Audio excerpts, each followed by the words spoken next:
Dear students, very good evening. आज बेटा English subject की वर्कशीट नंबर 6 करेंगे। इसके ऊपर डेट देखें, ये 18/7/2020 की है, तो आप अपनी कॉपी में 18/7/2020 ही करेंगे।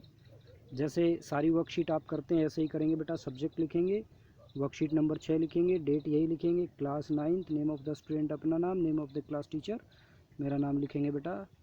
आर्टिकल्स, आज का आपका टॉपिक है आर्टिकल्स। आर्टिकल्स बहुत इंपॉर्टेंट टॉपिक है बेटा। आर्टिकल आप इसको जो है बहुत ध्यान से ही सुनेंगे और देखेंगे। देखो, आर्टिकल का यूज जो है वो नाउन से पहले किया जाता है, नाउन को मॉडिफाई करने के लिए, as a person, place, object और आइडिया।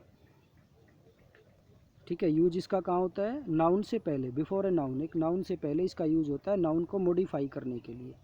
ठीक है, नाउन को मॉडिफाई करने के लिए as a person, place, object और आइडिया। अब हमारे जो आर्टिकल्स होते हैं उसके दो प्रकार होते हैं, डेफिनेट आर्टिकल, इंडेफिनेट आर्टिकल। अब डेफिनेट आर्टिकल में एक ही आर्टिकल होता है द, और इंडेफिनेट आर्टिकल में दो आर्टिकल होते हैं ए और एन। चलो अब इनका यूज जान लेते हैं बेटा। सबसे पहले हम देखेंगे डेफिनेट आर्टिकल द। देखो, definite article the used before nouns to describe someone or something specific or unique। ये नाउन से पहले यूज किए जाते हैं उसको डिस्क्राइब करने के लिए। क्या डिस्क्राइब करने के लिए? समवन और समथिंग स्पेसिफिक और यूनिक, जो भी कुछ है वो स्पेसिफिक हो, यूनिक हो। ठीक है, उसको डिस्क्राइब करने के लिए यूज किया जाता है द का। जैसे the alligator in the pond, एक सेंटेंस दिया गया बेटा, the alligator in the pond. अब यहाँ पर कोई भी एलिगेटर की बात नहीं है, एक स्पेशल एलिगेटर की बात है, एक यूनिक एलिगेटर की बात है और यूनिक पॉन्ड की बात है। यहाँ पर किसी स्पेसिफिक एलिगेटर की बात की गई है कि कोई स्पेशल एलिगेटर और स्पेशल पॉन्ड है।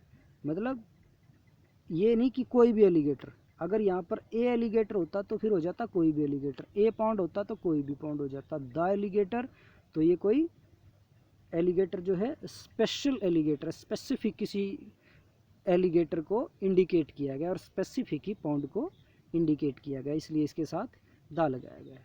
डिस्क्राइब समथिंग यूनिक, जो कुछ यूनिक होता है उसको डिस्क्राइब करने के लिए, जो पूरी दुनिया में एक ही है। जैसे एक सन है, एक मून, एक अर्थ है। ठीक है, ऐसे जो चीज़ें सिर्फ एक हैं उसके साथ भी दा का यूज होता है। When the same noun is mention again, जब एक नाउन को दोबारा मेंशन किया जाए तो दा का प्रयोग होता है। जैसे आई bought a gift, I bought a gift, यहाँ गिफ्ट हमारा एक नाउन है, गिफ्ट, गिफ्ट के साथ ए लगा दिया। अब इस गिफ्ट का दोबारा जिक्र किया गया, the gift is for my dad, तो अब इस दा के साथ, अब इस गिफ्ट के साथ दा लगाया गया। क्यों?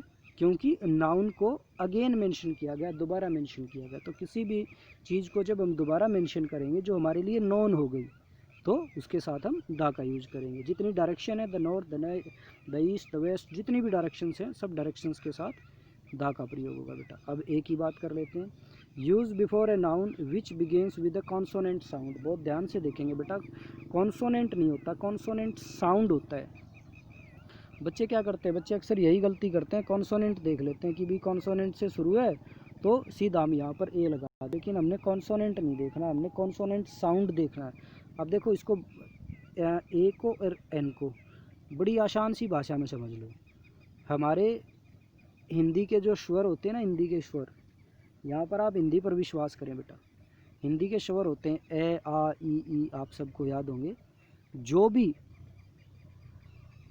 नाउन है उसको बोल के देखें, अगर बोलने से स्वर की आवाज़ आती है तो एन लगाएंगे, हिंदी के स्वर की आवाज़ आती है तो एन लगाएंगे, और व्यंजन की आवाज़ आती है तो ए लगाएंगे। देखो यही बात है, used before a noun which begins with a consonant sound, is there a possibility of meeting our friends at school। अभी देखो, ये एक नाउन है पॉसिबिलिटी, इससे पहले ए लगा दिया, ठीक है ना? तो क्यों लगाया? बोल के देखो, पॉसिबिलिटी को बोलेंगे प, शुरू का शब्द पे आया, श, पे जो है वो स्वर तो नहीं है, व्यंजन है, तो इसलिए ए लगाया। आगे देखो, if a noun starts with a vowel, ठीक है, कोई नाउन वोवल से शुरू हो रहा है, बट इट्स प्रोनाउंसिएशन, लेकिन उसको जब हम बोल के देखते हैं स्टार्ट्स विद ए कॉन्सोनेंट, उसको जब हम बोल के देखते हैं तो किससे शुरू होता है, कॉन्सोनेंट से। जैसे I would like to live in a university campus, university, अभी यूनिवर्सिटी देखो, यूनिवर्सिटी की यू से शुरू हुआ है, लेकिन जब बोलेंगे तो यूनिवर्सिटी, यह हिंदी का यह बोला जाएगा, यह क्योंकि एक व्यंजन है, स्वर नहीं है, इसलिए यहाँ पर ए लगाएंगे। तो हमने इंग्लिश में नहीं देखना है कि हम याद कर लेते हैं वोवल हमारे, जैसे ये लिख रखे इधर ए ई आई ओ यू, इससे जो शुरू हो जाए, नहीं, जैसे ये तो यू से शुरू है लेकिन हमने ए लगा दिया, क्यों लगाया, क्योंकि इसका साउंड यह का साउंड आ रहा है, हिंदी के व्यंजन का साउंड आ रहा है, तो इसलिए ए लगाएंगे। देखो ऐसे ही I bought a one way ticket, अब वन भी ओ से शुरू है, लेकिन जब बोलेंगे तो वन, ठीक है, ऐसे बोला जाएगा, वन ऐसे लिखा जाएगा, तो इसकी शुरुआत व से हो रही है, व आवाज़ किसकी आई, व्यंजन की आवाज़ आई, तो हम ए लगाएंगे। ऐसे ही देखें बेटा इनका, used if a noun starts with a vowel, A E I O, I have been searching for an answer, answer बोलेंगे तो आ की आवाज़ आएगी, क्योंकि ए हमारा एक स्वर है, तो इसलिए हम एन लगा देंगे। ठीक है बेटे, if a noun starts with a consonant but its pronunciation starts with a vowel, जो बात अभी भी मैंने बताई थी वही, it takes me an R, H से शुरू हुआ, एच तो हमारा एक वोवल नहीं है, वोवल तो ये 5 है, लेकिन जब इसको हिंदी में बोल के देखेंगे तो हिंदी में इसकी जो आवाज़ है वो एक स्वर की आएगी, आर, ए, शुरू में ए आ रहा है हमारा, ठीक है, तो इसलिए इसके साथ हम एन लगाएंगे। ये जितनी भी हमारी एब्रीवेशंस होती हैं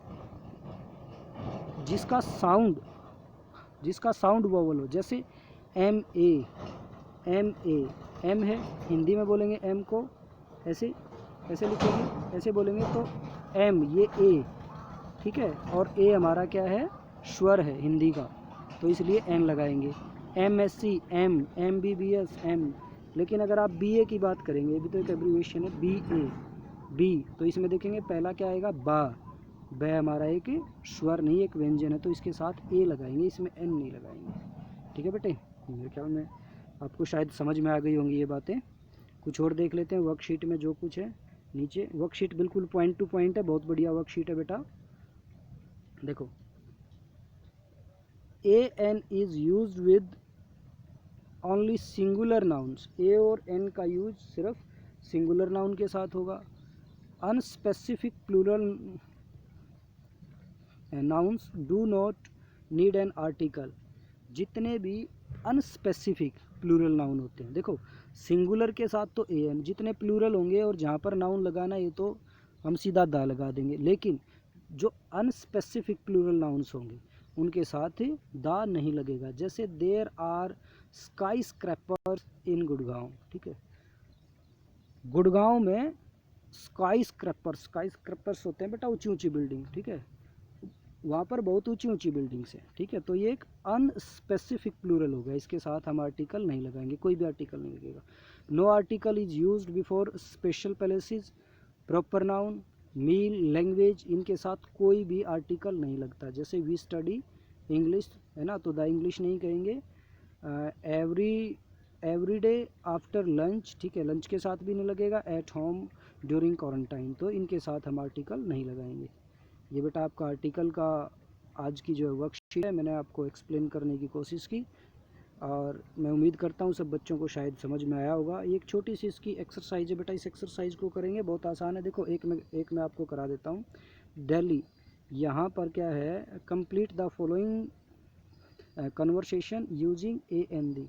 नीचे एक कन्वर्सेशन दी गई है, एक साइड है दिल्ली, एक साइड है कोरोना। दिल्ली और कोरोना की बात हो रही है आपस में, ठीक है, एक बातचीत दी गई, यहाँ पर ए और एन लगाना। देखो अभी इधर से जो दिल्ली बोलती है, ही, hey, I am dash capital of India. अब कैपिटल की बात की गई और स्पेशल कैपिटल की, कौन सी कैपिटल, इंडिया की कैपिटल, इंडिया की कैपिटल, एक ही तो इंडिया की कैपिटल, स्पेशल चीज़ होगी तो दा लगाएंगे।